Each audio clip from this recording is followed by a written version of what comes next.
നമസ്കാരം. Raf talk ഫുട്ബോളിലേക്ക് അവർക്കും സ്വാഗതം. ഒരിക്കൽ ഞാൻ എൻ്റെ ഫോണെടുത്ത് I am done with football എന്ന് പോസ്റ്റ് ഇടാൻ തുടങ്ങിയതാണ്.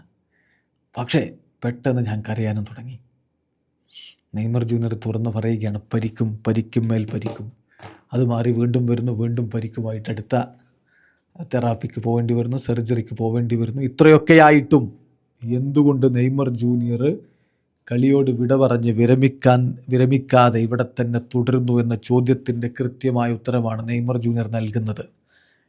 ഒരു ദിവസം ഞാൻ എൻ്റെ ഫോൺ എടുത്തിട്ട് ഫുട്ബോൾ മതിയായി എന്ന് പോസ്റ്റ് ഇടാൻ വേണ്ടി നിന്നതാണ്. പക്ഷേ ഇമ്മീഡിയറ്റ്ലി ഞാൻ കരയാൻ തുടങ്ങി. ഫുട്ബോൾ ഇനിയും കളിക്കാതിരിക്കുക, അങ്ങനെ ദിവസങ്ങളുണ്ടാവുക എന്നുള്ളത് ഓർത്തപ്പോൾ എനിക്ക് എൻ്റെ കണ്ണുനീര് തടയാൻ പറ്റിയില്ല. ഞാൻ പൊട്ടിക്കരഞ്ഞു. പിന്നെ എപ്പോഴൊക്കെ ഞാൻ ഇഞ്ചോർഡ് ആയാലും ഞാൻ മെൻ്റലി ഫൈറ്റ് ചെയ്തിട്ടാണ് തിരികെ വരുന്നത്. നോക്കുക, ഞാൻ തെറാപ്പിസ്റ്റിനെ കാണാൻ പോകുന്നു, വലിയ രൂപത്തിൽ അതിനു വേണ്ടി സമയം ചെലവഴിക്കുന്നു, വേദനകളിലൂടെ കടന്നു പോകുന്നു. ശരിക്കും പറഞ്ഞാൽ വളരെ ബുദ്ധിമുട്ടായിരുന്നു.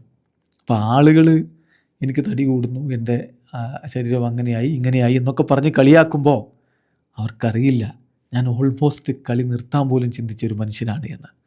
ഫുട്ബോൾ എന്ന് പറഞ്ഞ എൻ്റെ ജീവിതമാണ്.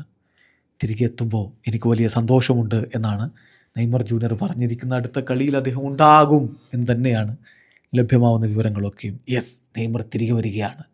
എവിടെ നിന്ന്? കളി നിർത്തി പോകുന്നതിൻ്റെ തൊട്ടരികിൽ നിന്ന്.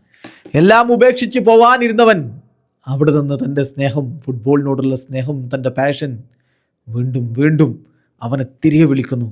യെസ്, ഇത്രയൊക്കെ പരിക്കിൻ്റെ പ്രശ്നങ്ങൾ ഉണ്ടായിട്ടും അയാൾ തിരികെ വരികയാണ്. ഇത്തവണയെങ്കിലും പരിക്ക് വില്ലനാവാതിരിക്കട്ടെ, ആ വേൾഡ് കപ്പെങ്കിലും ഒന്ന് കളിച്ചോട്ടെ.